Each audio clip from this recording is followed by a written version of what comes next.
They study, before the 6 months they study, try to find another course. Throughout their life. At 30 years he couldn't find a job. Is he expect that in 50 years he is going to find a job? Recently I asked from somebody, he said, no, I'm going to go out of this country. This is the last option. But for people who are coming here, that has become the first option. No trying, no efforts, no following the methods. Even sometimes when you ask from people, did you apply for jobs? Oh, I applied for 100 jobs. I could not find any. Did you redesign your resume? What? I don't have to. So how can you expect? Our salah is a discipline, right? Do we do the sujood before takbir? No. There is a method.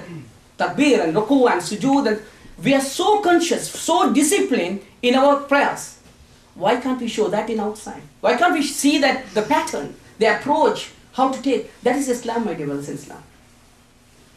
Allah says that our time is very limited, what we spend inside the mosque. But this should give the training to live our life outside. So these methods are not followed. The process is not followed. The first option, no, I cannot find a job. They should have invited me for an interview. We are demanding them. And then we apply for OSAP. And also we have the intention. Here comes the intention. What's the intention? I'm going to take revenge. I came to this country, nobody took care of me. I'm going to misuse that money. They have this beautiful maths, like a blueprint. OSAP gives this much amount, I only have to pay a certain amount of back to that money. And once I finish, so I'm only using that part. This part is given free for me. I'm taking from all the others. Whose money is that? Not government. But in this instance, it's simple economics. People who are paying taxes. We are robbing a lot of people. We are taking, and then we are happy that I'm very smart. I'm taking revenge from this community.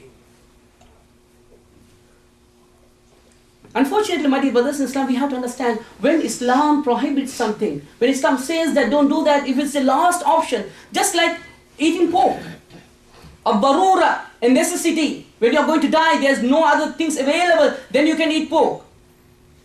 Not just because you're driving around and go to McDonald's and eat something. The last option. But OSAP has become the first option. Now people are promoting actively. Our neighbors come, the other neighbor will come and see, okay, did you come to this country? Apply for OSAP, that's the easiest way. You don't have to say you cannot find a job. Your English is not enough, your education is not enough, blah, blah, blah. Okay, yes, apply for OSAP. This big plan. Sometimes I feel that if Sahabas followed the same method, going to all around the world, and taking the resources of that country and went back to Makkah, will we be Muslims now? Will there be a community called Bangladeshi Muslims or Sri Lankan Muslims or Pakistani Muslims? Cannot be. They showed loyalty to the country, the land where they are earning their rizq. That's how Allah gives barakah. I'll go over a few things. Sometimes people think, don't know, Islam always talks about interest. When it's involved in interest, Islam says no. We don't understand why Islam says interest is not good for you. It's not just a simple matter. Does Allah wants us to give hardship? No. Allah knows our benefits.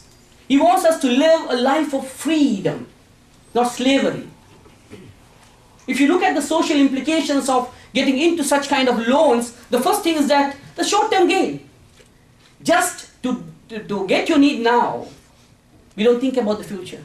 How is it going to affect my life? How is it going to affect my children? Is it haram? Is it halal? We don't think any of these things. Is it shubhat?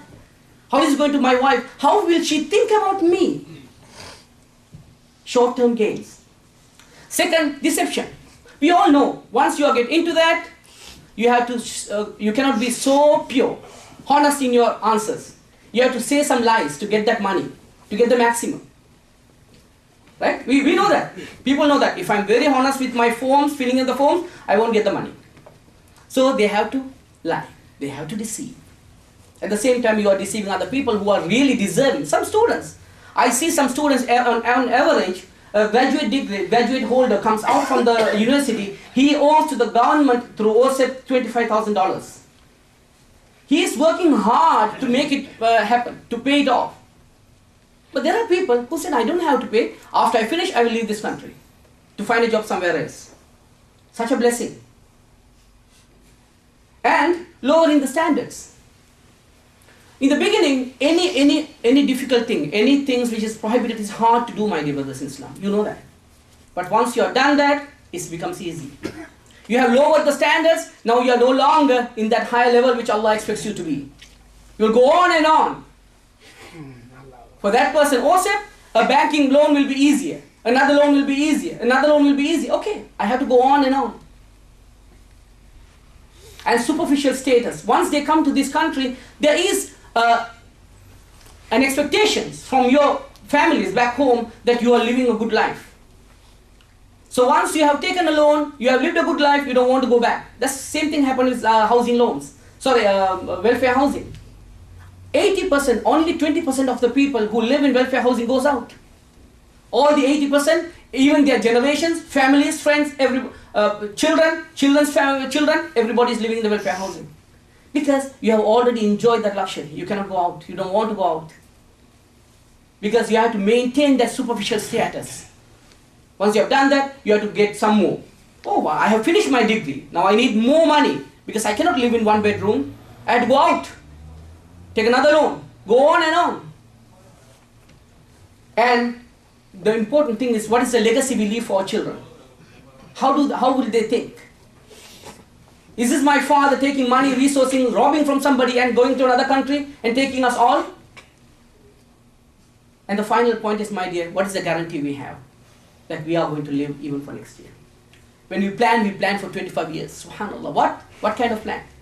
Build a masjid, plan for 25 years, 50 years. But we are planning to rob the country, and we have a plan of 25 years.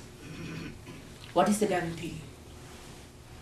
With one single hadith, I am going to conclude my khutbah. Sallallahu alayhi wasallam, to Sallallahu alayhi wasallam, one person came and he asked from Rasulullah, Ya Rasulullah, I am going to go to jihad. If I die, will all my sins be forgiven? Rasulullah said, yes, illa dain, except your debts. If you have debts, it will not be forgiven. I am not responsible for that. Because it is between you and the person whom you owed from.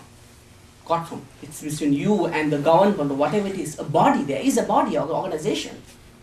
A bank, whatever it is. It's not just out there, just hanging in the trees. So my dear brothers in Islam, the intention is important. Whatever we do, I know that some people really want to have a OSAP because of the difficulties they go through. Their education is not recognized in this country. Of course, it should be the last option. You try all your possibilities. Then keep from niyyah from Allah. Ya Allah, I'm going to take this only for that period I needed. Then inshallah I'm going to pay back. Allah will help you to pay back. If you have the intention, no, I'm going to take it, I'm going to rob, I'm going to avenge, I'm going to revenge, and I'm going to leave this country. Subhanallah, Allah is more wakil for your life. وآخر دعوانا الحمد لله رب العالمين والسلام عليكم ورحمة الله وبركاته.